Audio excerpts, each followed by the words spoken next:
Hello, everybody. This is our first lesson in Module 1 on using Google Forms. So our lessons are all created in a similar manner. There's an overview, there's the assignment, there'll be a video here. If there's step-by-step instructions, you'll be able to link to open those up.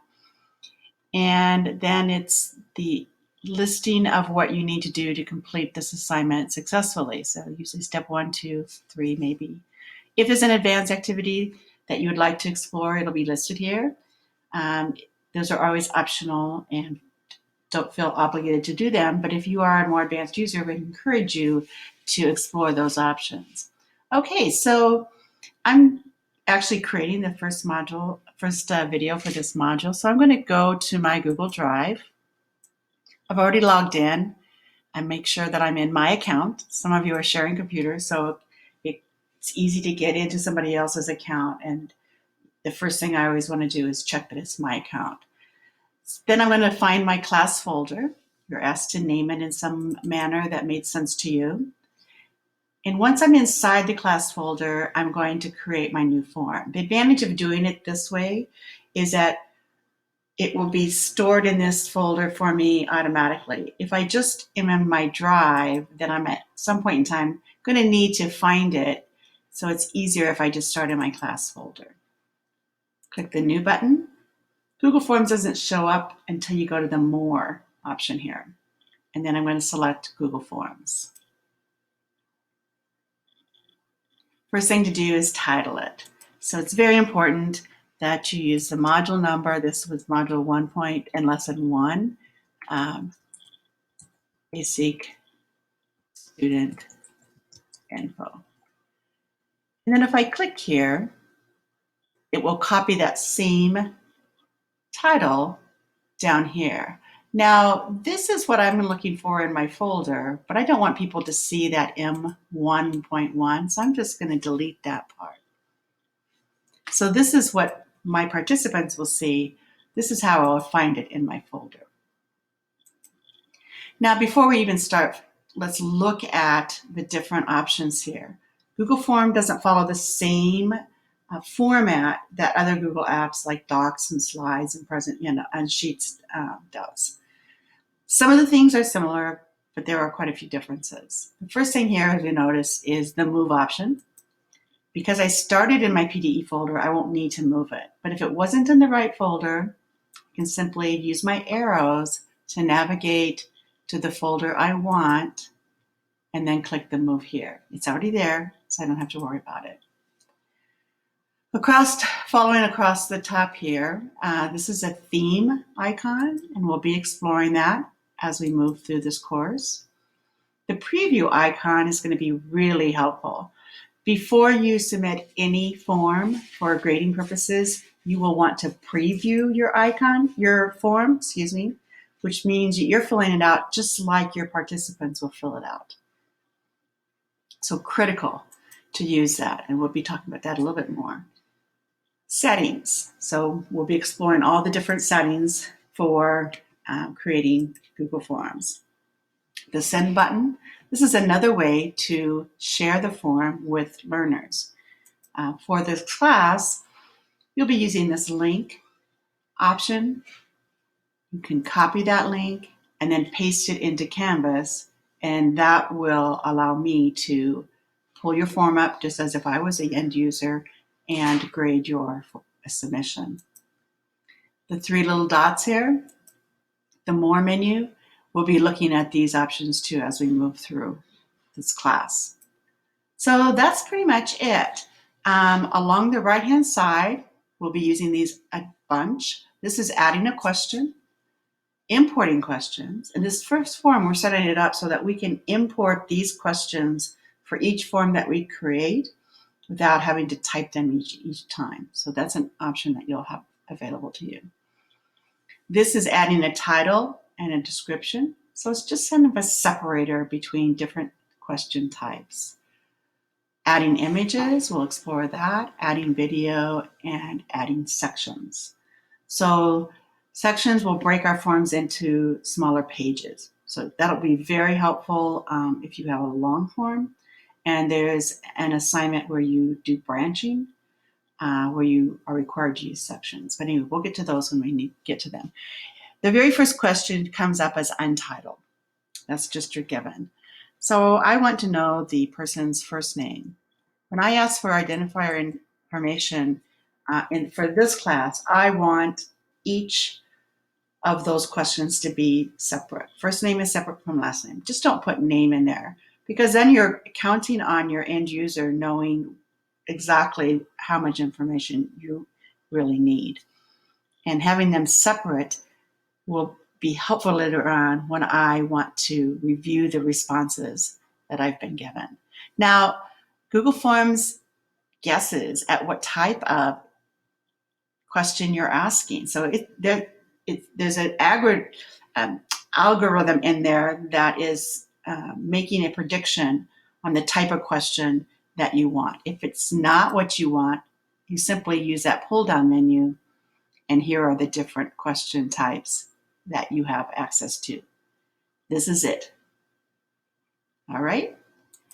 Now, the three dots here, you can add a short description if you want. And we'll talk about response validation a little bit later. If I click description, I can add in some additional information there. That's optional. This required button is really crucial. So for information where it's critical that you have their name, then require it. Any question that it's important that they answer that question, make it a required question. They can't submit the form then until it's been answered. The trash can, of course, is good to delete that question if you decide you don't need it anymore. And then this is a handy one. It's called the duplicate icon. And so if you have questions that are very similar, instead of creating and adding a new question, you can simply duplicate the one that you have. So I'm going to duplicate this one because it's so similar. And I'm just going to type in last name. And it's showing me underneath what type of question it is. And the little red icon here means that it's required.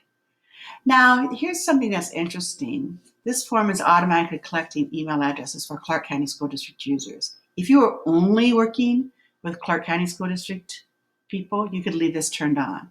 I'm going to turn that off because I do not want to assume that that would be the only group of people that will be using it. So it took me to the settings automatically, and then I can just turn those features off. I'm going to save that. Okay. Now our identifier information, let's see what we were required. First name, I'm over here, last name, student number, email address. Now if I'm working with adults, first name, last name, work location and or department, and email address. So we're going to add those next two questions. So we want to know the email address.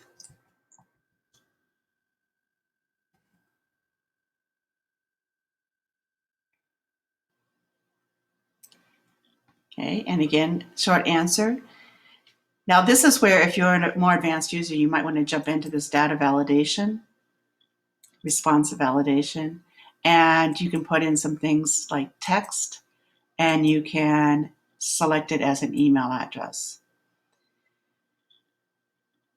For email address, it's looking for that @ symbol. So kim@nv.ccsd.net. If they don't enter that, you do need to give them some text that says what's wrong with their input. So something like check your email. It's really only checking if there's that @ symbol, so it's not really checking to see if it's a valid email. So that's a little, a little confusing. So it won't. So I could put in a false email address. Just know that.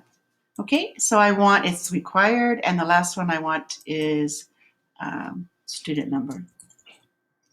You can do these last two in a different order. Now I could do short answer.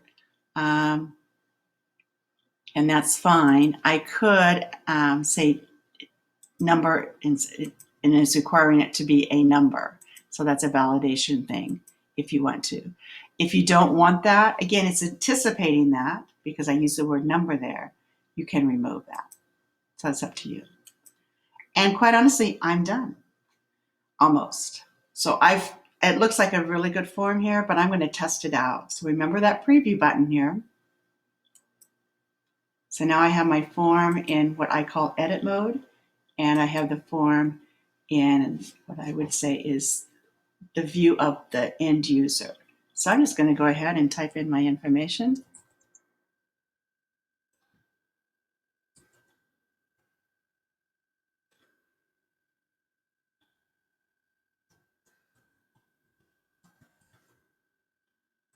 And I'm just going to,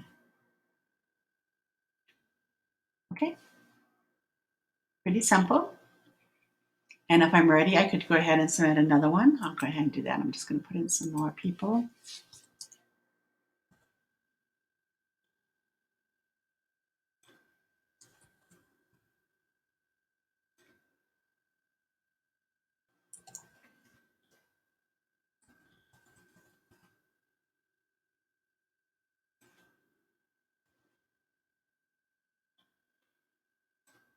Okay, so I've tested it out and I'm pretty confident that it's working the way I want it to. But I want to just verify that.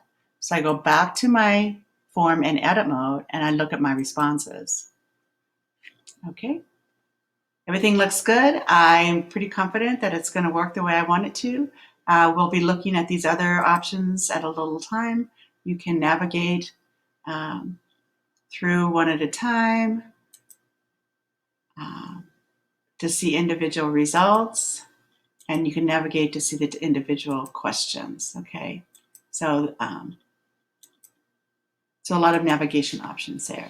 Okay, now I'm ready to submit this to Canvas. So I'm going to click the send button, link. I'm going to copy that link, close this up, and go to the next page in my module to submit the link.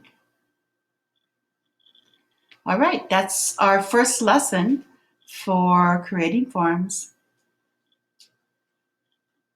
And I wish you the best of luck and let us know if you have any questions.